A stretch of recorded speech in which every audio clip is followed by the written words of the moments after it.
Let's begin round one, the news quiz! In this round, I will ask the panel to tell me about some of the top stories that have happened in the last 30 days. Who is not going backstage because it's being repossessed? Well, you guys have probably heard about this. Pemberton Music Festival it's one of Canada's largest music festivals. Was cancelled last month after the. I bought tickets just to see Lil Yachty. Oh, really? Apparently, Ryan Steele didn't get the memo because he's still dressed like he's done.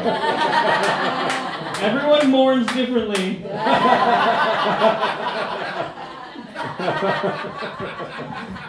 The music festival was canceled after the organizers suddenly, without warning, filed for bankruptcy.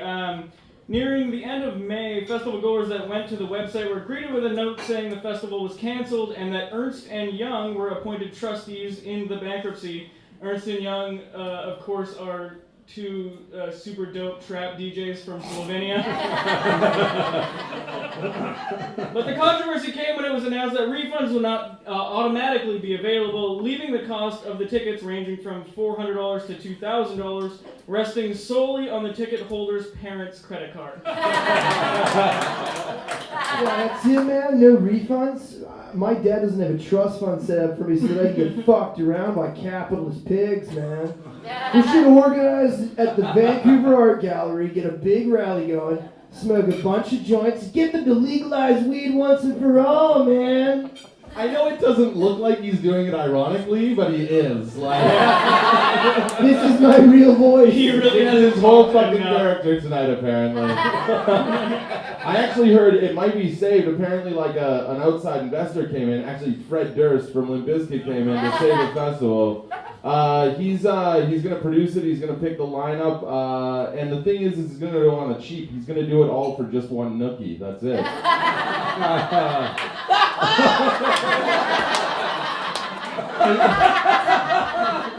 His only caveat, he was going to do it my way. That's a deep cut. Now, I personally, track 6 on Chocolate Starfish. I am personally, You guys have to have faith. I'm happy it's canceled because Pemberton always falls on the same weekend as my birthday. And so finally, this year, my grandmother does not have an excuse. I think the best part was that they feared the backlash, so in advance they deleted their whole Twitter account.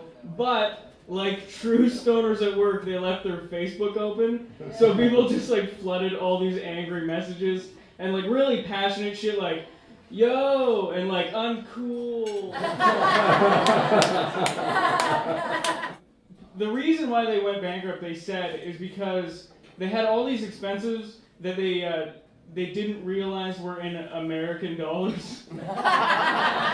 They're totally spaced on the exchange rate, bro. Their website's still active, and they still have the first post where it's listing all the bands that are going to be there. And when you go there, it's kind of like Pompeii, you know? Everybody's just frozen in time. It's going to be fine. I wonder if that website guy's still getting paid. Probably not. Yeah, that's all. It's me. I've been updating that. One of Canada's largest music festivals has abruptly been cancelled after the organizers filed for bankruptcy. But the mayor of Pemberton, not wanting to miss an opportunity, has released a press release saying, "Hey guys, grab your hula hoop, don't shower, and come on up anyway. We've got overpriced bottles of water, and we've set out a bunch of porta potties so you can line up in for hours. It's going to be pretty much the same." Who's getting knocked up by showing some skin? Well, Drew, let me tell you. This is an interesting story here.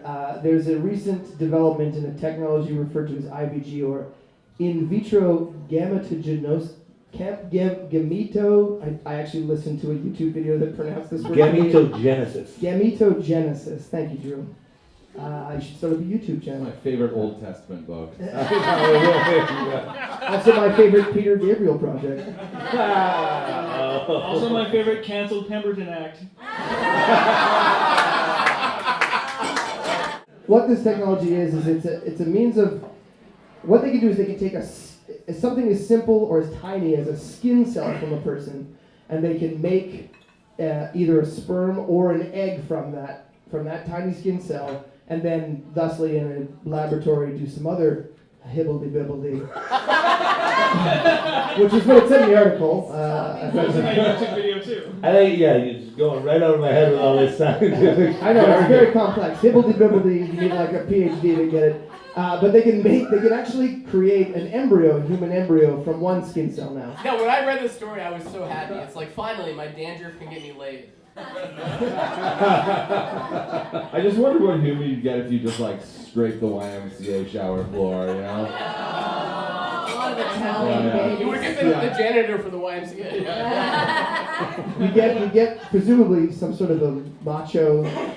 Oh, there we go.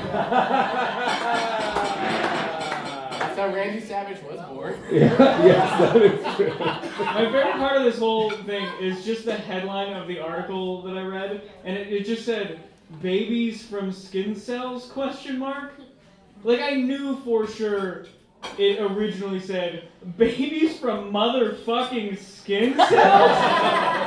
I think though I would want The Rock. That would be my skin cells, man. Not because I find him sexy, just because I want to raise his children, you know? Have my little rock flop, you know?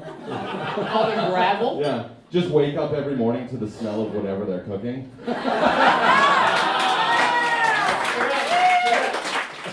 In vitro gametogenesis is the process of taking any cell in the body, usually a skin cell, and turning that cell into a sperm or egg.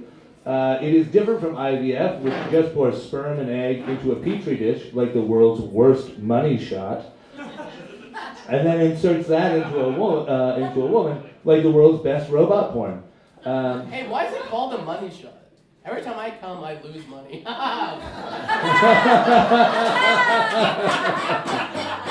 The procedure is amazing because it might be able to help groups of people such as women whose eggs were damaged by chemotherapy, older women, or gay couples produce children genetically related to both parents, which is amazing. But some people are very upset about this, as they are when any new technology comes out, and they say this is not the way babies should be made. They should be made in the cramped back seats of Trans Ams like they and their children were. Why is your body wash body shaming you?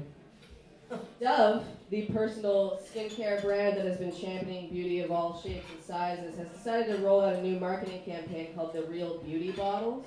And that's these bottles, they're not actually for sale. They are appearing in advertising as like an hourglass or a pear-shaped or like a tall, skinny shape.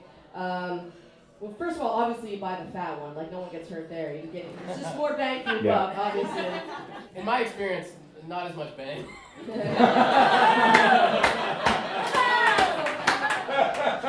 I think we can all agree that this product, this marketing campaign, is kind of being directed largely towards women. What if it was marketed towards men? Would the bottle shapes be a little different? What do you think? You'd have like a long, tall one. You'd have like a short, wide one. And you'd have like a small bottle, which is fine. Like, you can only need the small bottle. Lots of people are fine with the small one. I don't know why everyone needs a big bottle. One of the bottles is like got a weird kink in the center of it. And not a single unit sold that wasn't the 8-inch black version. They're all just sitting on the shelf. I think my dad might have been Cuban, I don't know.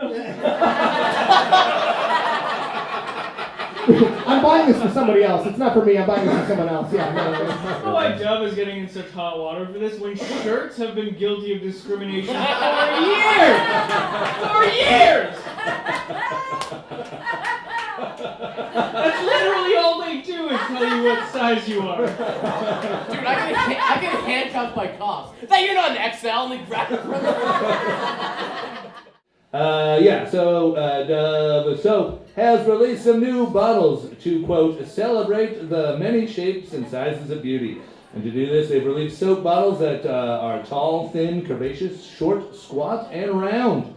While some at the ad agency were congratulating themselves on their own genius, real people saw the bottles and reacted badly. The internet sprung into action and produced other bottles that represented their body types, from a 4-liter jug of soap, to a Minion bottle, to a smiling bottle of Mrs. Butterworth. And then replied with saying, "No, we're good, thanks." The idea behind it is that women can associate with the bottle shape that they feel most aptly represents their body type. But do I have to buy an aspirational body type, tall and thin, or does the cashier just look at the bottle I'm buying and say, "No, you have to choose. You have to choose the right one. You have to do it." Even if I wasn't, I'd still take the fat one because, of course, my body type is discounts. Who took a big Trump on the world's chest? Oh my God. Pulling out the Paris Accord? No. I guess the last time he didn't pull out, they called it Barron, but. Which is what the world will be if he gets his way. I personally fucking love this whole presidency because I'm a movie buff, you see. I'm all kinds of buff, actually, but particularly movies. Not physical. Yeah. But I'm so excited because I've always been waiting, because I know someone's going to make a movie of this, and I've always been waiting for the sequel to Weekend at Bernie's. So this is going to be really... Someone screamed really loud. Well, there is a sequel to Weekend at Bernie's. It's called Weekend at Bernie's, too. Yes, that is exactly what it's called. This completes the trilogy. It'll be Weekend at the White House with Bernie. Yeah. Bernie Sanders is there being... I should have. Hillary, I should have won. He has been dead for 3 years. That is good.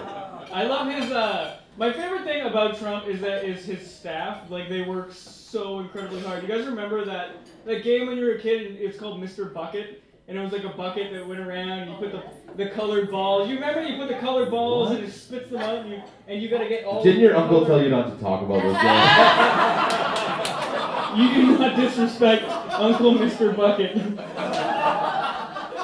But that's what Trump reminds me of, because he's just like, his staff is running around trying to get all of his dumb ideas back and cram it into his stupid racist face as he just spits it out into the world. Anyways, you guys get it.